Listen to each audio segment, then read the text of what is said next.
Mm, Good morning, everyone. Namaste. It is I, Gina Louisa, here once again this morning, just helping to raise the vibration of our collective consciousness. Today's the 15th of February of 2016. The energies of today, it's like I'm hearing brave new world, and that's what we are. We've stepped into a brave new world, our brave new selves. We're daring to be our authentic selves. We're daring. We're daring to approach life with gusto, to have some fun, to, and not just have fun like, in a wild, crazy manner, but be able to have fun in a very practical manner. You see, we've stepped into a new paradigm where, you know, if if you're not having a good time, if you're not enjoying yourself in life and your job, we're stepping into a new paradigm that's going to allow us to step into some kind of career that is we're going to have a good time, that we're going to feel self-assured. It's like a brave new world. We've become different creatures. We, are not holding back our truth anymore. We're putting our truth right out there. See? If we're not letting someone take advantage of us anymore, we're saying, hey, whoa, whoa, you know what? Right? It's a brave new world. We're not saying, well, I've never done that. I don't really know if I can do that. No, we're saying, hey, that looks cool. I've never done it, but I'm going to try doing that. It's a brave new world, you see? Broaching subjects that, I know nothing about this. Maybe I should study that. I'm going to look into that. I'm going to find out about, see how it resonates in here. When I read what I'm told and when I hear what I'm told, it resonates in here to find out if it's truth. We're not believing so much, toss it from this side of the brain to that side of the brain and see if we can. It's more like, this side of the brain and this side of the brain, they're both filtering through the heart and showing us truth, like blatantly. Right there. Okay? And it's about not fearing our truths, it's about embracing our truths. Oh, is that all it is? That's excellent. That's who I am. That's wonderful. Oh, this is gonna be grand. This is gonna be fabulous. This is gonna be a fun, wonderful, magical future in this brave new world of ours. Let me sip some of my coffee.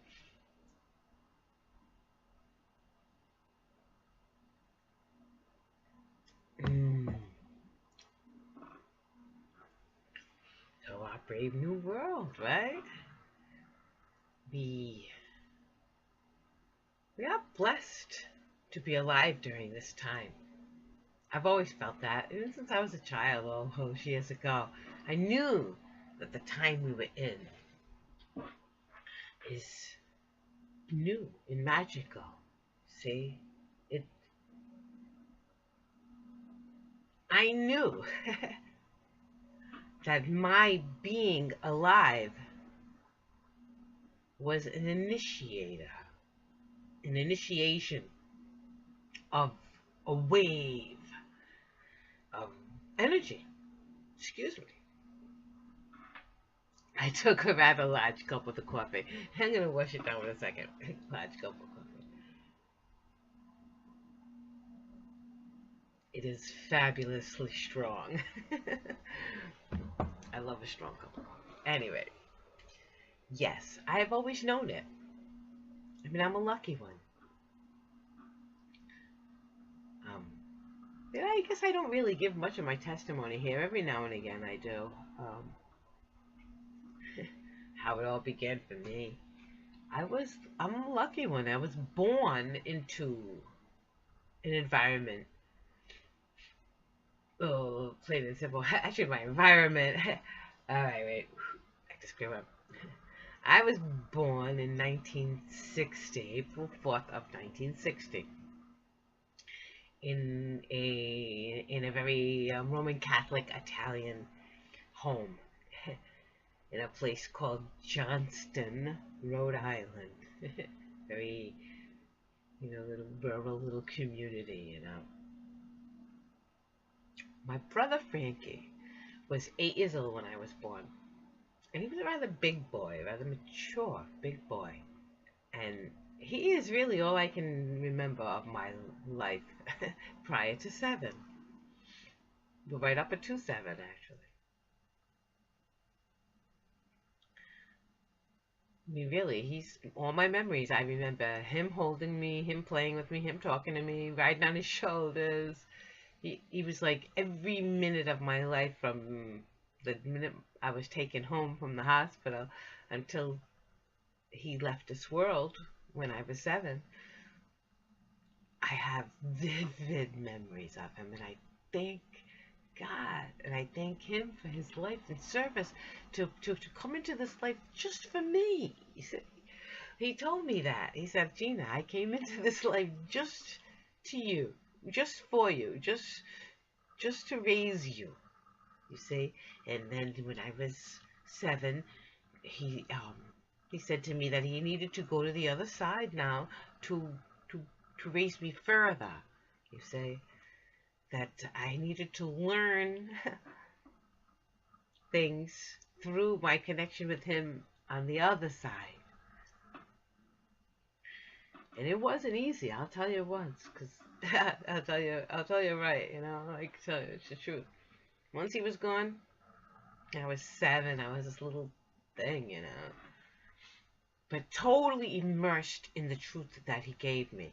Because when you're a child, and the person who loves you most in this world and whom you love, it's like this is pure connection between he loved me and I loved him, my brother, you see.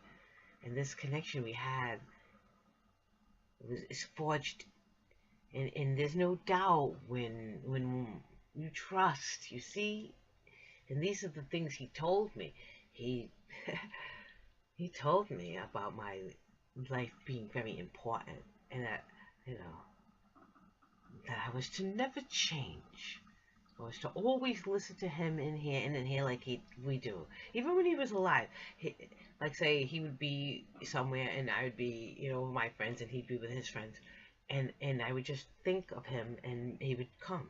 It was always like that. It wasn't like it was a big like, ooh, wow, did you see that? Because I knew nothing else. It was always what was counted on, expected. You know what I'm saying? Not like it was any grand thing. It was just normal. It's just normal to communicate like this. And I knew that, of course, if I said something in here, he understood me, wherever he was, that he understood and heard me, and that was the real communication, you see. I understood it. That a look, you know, a verifying glance to each other said more than the we heard from everybody else. He and I had a true communication. And it's a brave new world. Now, exactly as he told me it would be in my future. And I am the brave new little being that I've had to be since the beginning. And I mean, once he was gone, it took a brave little being, trust me, because nobody else understood the truth. You know what I'm saying? Nobody else wanted to hear it. And my parents took me to a psychiatrist. Or they had one come to dinner, I remember. It was so funny, like, you know, as if I thought, you know, we said, oh, this is like, you know, long lost uncle so-and-so, like I'm stupid or something. I was 15. He looked at me, I looked at him. The psychiatrist, we had the same communication almost from when he walked in the room, you know, as my brother Frankie and I. And we had the dinner, and he did like a little chit-chatting with me as if I didn't know it was. But anyway, when he was leaving, he said to me, you're going to be 18 in just 3 years. You can be free of these people and move away, is what he said. He said your head is on straight. So that was kind of cool, actually, that the psychiatrist that they got, because they thought I was crazy, told me how very sane I am. But anyway, brave new world. It was brave back then to be. I grew growing up, you know, in this world. Okay, in a Roman Catholic Italian household, you know, where everything was very different than what I had in here. You see what I'm saying? I was barefoot on my earth, and they were like, "Oh my God, put your fucking shoes on, freak! She got no shoes on again. Didn't your mother tell you to wear shoes? Probably, probably, probably." Oh, I can laugh about it now, right? But it's who I was. To take my little patent leather shoes and ruffly, fluffy fucking socks and, you know, put the socks inside the shoes and stick them in a bush and run around barefoot. Didn't occur to me being a child that, you know, I put the socks and shoes back on my feet and be all like, see, got my socks. And then when my mother would take my socks off, they'd be filthy on the inside, you know. I was always in trouble as a kid because I couldn't follow their rules because their rules weren't these rules. You see, the right rules were instilled in me from the very beginning. And I can never walk away from those rules. I hear only this voice and only follow that rule, no matter what the rest of the world is trying to tell me to do. Right? I was always in trouble. Because I listened in here. Stop rocking, they would say to me. Don't draw on the back of your test. You know, what are you smiling about, they would say. You can't be barefoot. Put some shoes on, you know. We need to cut her hair.